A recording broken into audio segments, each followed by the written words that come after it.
आज भी एक चिट्ठी आई मेरे लिए। आ, किसी महिला की चिट्ठी आई जो अभी रिटायर हो गई हैं शायद अपने जॉब से। तो उनके 2 सवाल हैं। सादिका हैं काफ़ी टाइम से। तो एक सवाल तो ये है कि कुछ प्रगति नहीं हो रही है, तो उसके लिए क्या किया जाए? ये जो हम बात करते हैं कि हर समय माइंडफुल रहें और मेडिटेशन में डेप्थ आती रहे, तो लग नहीं रहा ऐसा। और हर समय माइंडफुल रहना भी ज़रा मुश्किल ही होता है। तो क्या किया जाए? एक तो ये प्रश्न है। दूसरा प्रश्न ज़रा ज़्यादा गंभीर है कि क्या महिलाएँ एनलाइटेंड नहीं हो सकती? शायद किसी-किसी का ऐसा भी व्यू है कि महिलाएँ एनलाइटेंड नहीं हो सकती क्या?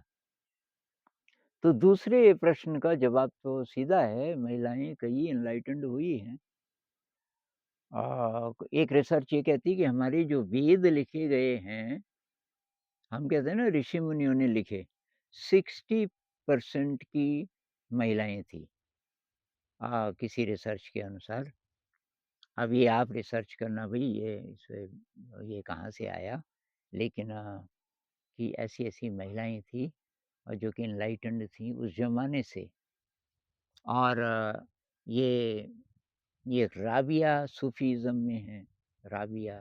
फिर हमारी मीराबाई जी हैं, ये एनलाइटेंड थी।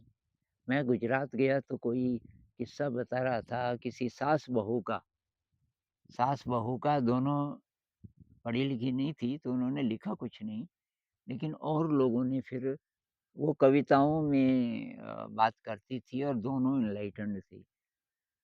तो और अभी भी हैं कई बड़ी-बड़ी अ, मतलब ये गुरुजी लोग बड़े-बड़े हैं, आपको पता ही होगा, महिलाएँ भी हैं। अब कौन कितना एनलाइटेंड है ये तो कहना भी बहुत मुश्किल है, बार-बार से हम नहीं बता सकते। कोई लगता है कि पता नहीं कहाँ पहुँच गया, अब ज़रूरी नहीं कि कहीं पहुँचा हो, ये तो कहना बहुत मुश्किल है। हमें औरों का हिसाब-किताब तो नहीं लगाना चाहिए, अपना देखना चाहिए कि मैं कहाँ हूँ। तो मेरे ख़्याल से ये महिला और पुरुष की तो बात नहीं है, हर एक कंप्लीट है। अ, अब जो पहला सवाल है कि डेप्थ नहीं आ रही है, तो ये स्लो प्रोसेस है मेरे ख़्याल से तो, ये भी हमारा लालच रहता है ना। एक तो हमारी कोई डेफ़िनिशन रहती है एनलाइटनमेंट की। बहुत सारे लोग पूछते हैं ना कि भई आप एनलाइटेंड हैं, किसी को पूछा आप एनलाइटेंड हैं, तो उसको पूछें भई कि क्या मतलब है आपका एनलाइटनमेंट से? क्या डेफ़िनिशन है आपकी? तो डेफ़िनिशन बता नहीं सकते। वो कहते हैं जैसे बुद्ध हुए थे, भई कैसे हुए थे? कि जैसे कृष्णमूर्ति जी थे, वो कैसे थे? तो ये तो हमारा एक असम्पशन होता है कि एनलाइटेंड ऐसा होगा, वैसा होगा। कोई-कोई लोग कहते हैं कि उसको देवता दिखते हैं। कोई बोलते हैं कि सिद्धियाँ होती हैं उसके अंदर। तो मेरे ख़्याल से ये जो बुद्ध जी का मार्ग है, ये ज़्यादा रिलाएबल है। तो बुद्ध कहते हैं कि भई 7 जन्म लग सकते हैं। अगर आपको टेस्ट मिल गया थोड़ा, तो उसको श्रोतापन्न बोलते हैं, श्रोतापन्न। अब श्रोतापन्न आप हो गए, मतलब आपको क्लियर पता चल गया कि ये रास्ता है। आप ध्यान सीख गए और आप इसी जीवन में पिछले जितने सालों से भी आप ध्यान कर रहे हो, आपको कुछ फ़र्क महसूस हो रहा है कि मेरी ज़िंदगी सही दिशा की तरफ जा रही है, व्याकुलता कम हो रही है ज़िंदगी में।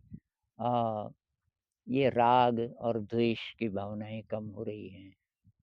कैसी भी परिस्थिति हो लाइफ़ में तो उतना ज़्यादा उतार-चढ़ाव नहीं है जितना पहले होता था। वो जैसे ये ग्राफ है ना, मान लीजिए कि खुशी होती थी तो मैं यहाँ और कोई गम की बात हो तो यहाँ, तो ऐसा वाला ग्राफ था, एकदम हाई और एकदम लो। तो अब ऐसे जेंटल हो गया, ज ना ज़्यादा हाई, ना ज़्यादा लो। अगर ऐसा हो रहा है, गुस्सा कम आ रहा है, चिंता कम हो रही है, कोई परेशानी वाली घटना हो गई कि पता नहीं क्या हो गया होगा, कोई एक्सीडेंट हुआ कहीं किसी का, अ, आपको बिज़नेस में नुकसान हो गया, तो जो पहले जो चिंता होती थी, अब ज़्यादा नहीं। और एक प्रकार का ट्रस्ट, अब बुद्ध तो नहीं बोलते कि कोई ईश्वर है, लेकिन कोई बड़ी शक्ति तो है। तो आपका विश्वास हो गया कि यार सब ठीक है, मैं अपने रास्ते पे चलता जाऊँगा और जो भी ज़िंदगी में परिस्थिति है अ, उसको देखेंगे, जो कर सकते हैं वो करेंगे, तटस्थ भाव से। ये अगर आ रहा है, बढ़ रहा है तो ठीक है। एक वर्ल्डली डिज़ायर नहीं है, ये आप अपने को चेक कीजिए, किसी चीज़ में अतिरिक्त वैल्यू तो नहीं आपको लगती। अतिरिक्त से मेरा मतलब है कि जैसे पैसा, तो पैसा चाहिए रोटी, कपड़ा, मकान इत्यादि, इत्यादि के लिए। बेटी की शादी करनी है, सिंपल ढंग से करेंगे लेकिन तभी भी पैसा तो खर्च हो गई, वगैरह-वगैरह। वो तो हुआ ज़रूरत, उसके अलावा आपको अपने आप भी पैसे में कोई वैल्यू है, ये ख़त्म हो गया। जितने भी पदार्थ हैं बाहर के जगत में, वो केवल बाहर की ज़िंदगी को चलाने के लिए हैं, ये क्लैरिटी आ गई। केवल कॉन्सेप्ट के तौर पे नहीं बल्कि आपके व्यवहार में, आपके चिंतन में ये आ गया कि भई बाहर जितने भी किसी भी ये फालतू मटेरियल जुटा के कोई फ़ायदा नहीं, उसपे बिल्कुल भी एनर्जी वेस्ट नहीं करेंगे। जितना चाहिए उतना। मैं भी भूखा ना रहूँ, साधु न भूखा जाए। कबीर साहब बोलते हैं ना, साईं इतना दीजिए जामे कुटुम्ब समाए, मैं भी भूखा ना रहूँ, साधु न भूखा जाए। थोड़ा अतिरिक्त हम किसी की मदद कर सकें। साधु का मतलब कोई अच्छा इंसान अ या किसी की भी मदद करनी हो, तो अगर ऐसा भाव आ रहा है, बाकी तो अभ्यास है बस, अभ्यास है। और अति करना ठीक नहीं है। कुछ लोग अति के चक्कर में रहते हैं।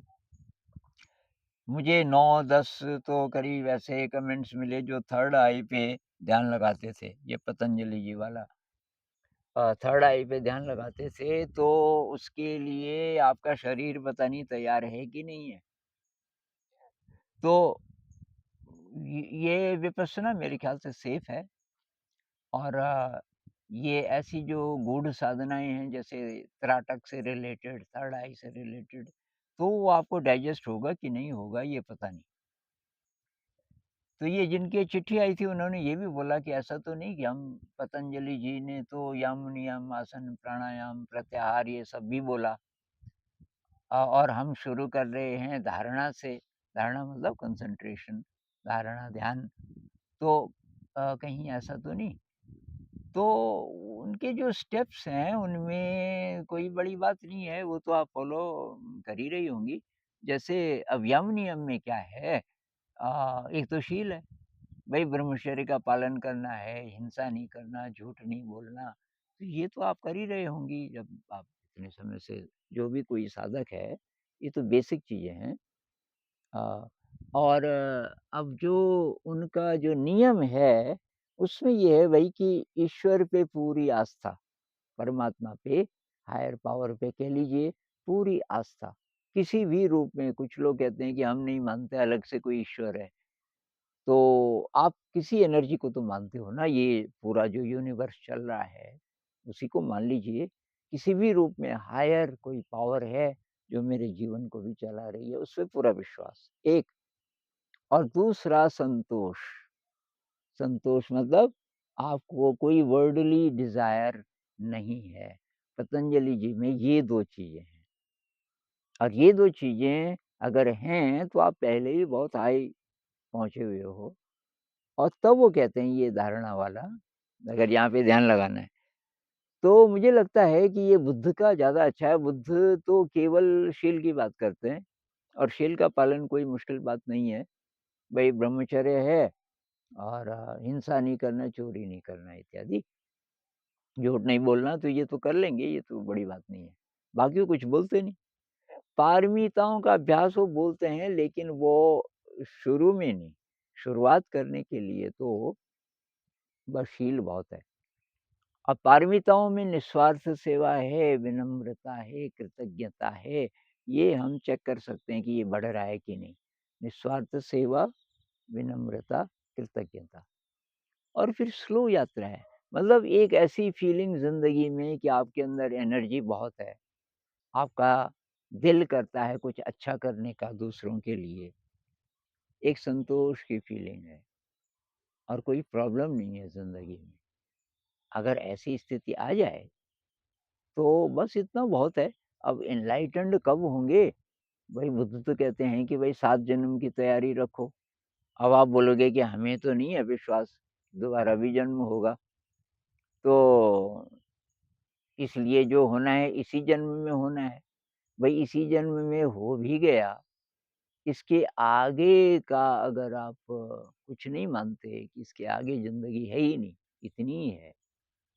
तो ये थोड़ा-सा एक तरफ़ा भी हो सकता है क्योंकि अ, ये जो कॉन्शियसनेस है ना, ये जो हमारी चेतना है, तो ये क्या चीज़ है? बुद्ध जिसको निर्वाण बोलते हैं, वो क्या चीज़ है? तो कुछ ओपन रहना ठीक है मेरे ख़्याल से, पुनर्जन्म को आप मानो ना मानो, लेकिन ये हमारी जो चेतना है वो रहती है। ये एनडी वालों से भी पता चलता है, नियर डेथ एक्सपीरियंस वाले जो लोग हैं, जो मर गए कुछ देर के लिए, तो उनकी चेतना तो ज़िंदा थी, उस बीच जो उनको एक्सपीरियंसेस हुए और कई लोग कहते हैं जी साइंटिफिक नहीं है, बिना बिना एक्सप्लोर किए। भाई इस पे तो पिछले 40 साल से रिसर्च हो रही है।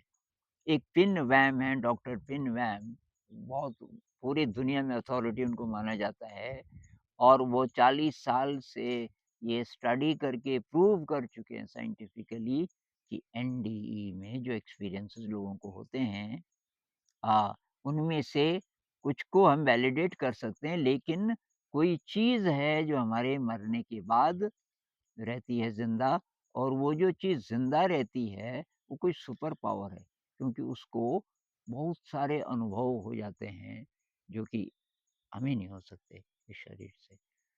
तो मेरी सलाह तो ये है कि स्लो यात्रा है, हमें ये इस चक्कर में नहीं रहना चाहिए कि फटाफट एनलाइटेंड हो जाएँ और जीवन में संतोष, वर्ल्डली डिज़ायर नहीं है, लेकिन एनर्जी है, सेवा भाव है, इतना बहुत है।